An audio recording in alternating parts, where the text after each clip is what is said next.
Assalamualaikum warahmatullahi wabarakatuh.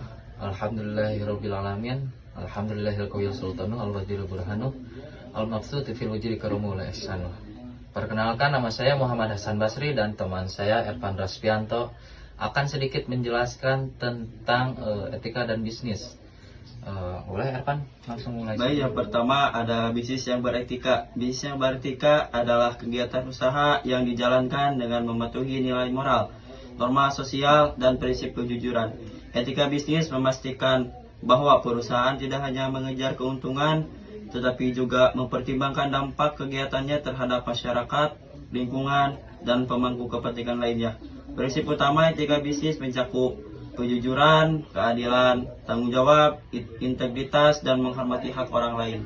Dan selanjutnya ada perusahaan dan pemangku kepentingan. Pemangku kepentingan atau stakeholder adalah semua pihak yang terpengaruh atau memiliki kepentingan atas aktivitas perusahaan, meliputi pemilik atau pemegang saham, karyawan, konsumen, pemasok, pemerintah, masyarakat sekitar, dan LSM atau organisasi lingkungan.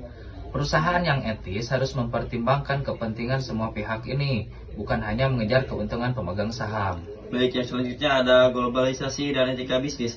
Globalisasi membawa perusahaan beroperasi lintas negara sehingga muncul tantangan etika seperti yang pertama, perbedaan budaya dan standar moral.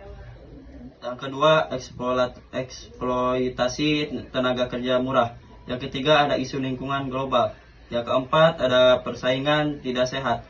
Yang kelima, peraturan yang berbeda antar negara. Perusahaan perlu menerapkan standar etika universal, fair labor, hak asasi manusia, transparansi, meskipun beroperasi di negara dengan regulasi longgar. Nah, selanjutnya ada teori-teori etika dan relevansinya.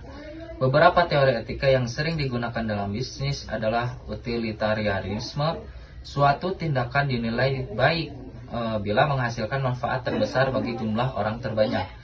Ada juga deontologi Kant.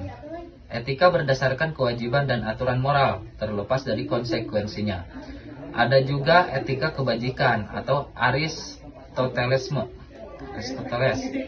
Penilai baik atau buruk berdasarkan karakter pelaku, bukan hanya tindakan. Ada juga relativisme etika. Nilai moral tergantung konteks budaya atau situasi. Relevansi teori ini membantu perusahaan membuat keputusan yang lebih etis saat menghadapi dilema. Baik, yang selanjutnya ada tanggung jawab sosial perusahaan atau disebut juga dengan CSR dan audit kinerja sosial. CSR atau Corporate Social Responsibility adalah komitmen perusahaan untuk berkontribusi pada pembangunan ekonomi berkelanjutan sambil meningkatkan kualitas hidup karyawan, komunitas, dan masyarakat. Bentuk CSR diantaranya ada pemberdayaan masyarakat, pelestarian lingkungan, pendidikan dan kesehatan, praktik bisnis yang adil, pelaporan berkeberlanjutan. Audit kinerja sosial menilai apakah program CSR benar-benar memberikan dampak sosial dan sesuai dengan tujuan yang dijanjikan perusahaan. Nah, selanjutnya keenam ada juga hak dan kewajiban pemilik usaha. Hak pemilik usaha yaitu mengelola, mengembangkan usaha, ada juga mendapat keuntungan, mengambil keputusan strategis, perlindungan hukum atas kepemilikan. Dan kewajiban pemilik usaha adalah mematuhi hukum dan regulasi, menjaga keselamatan kerja, membayar pajak, menjaga kualitas produk, tidak melakukan praktik curang atau merusak lingkungan. Pemilik usaha harus menyeimbangkan hak pribadi dan kewajiban sosial. Dan yang terakhir ada perlindungan terhadap konsumen. Perlindungan konsumen mengacu pada upaya melindungi hak-hak pelanggan dan praktik bisnis yang tidak jujur.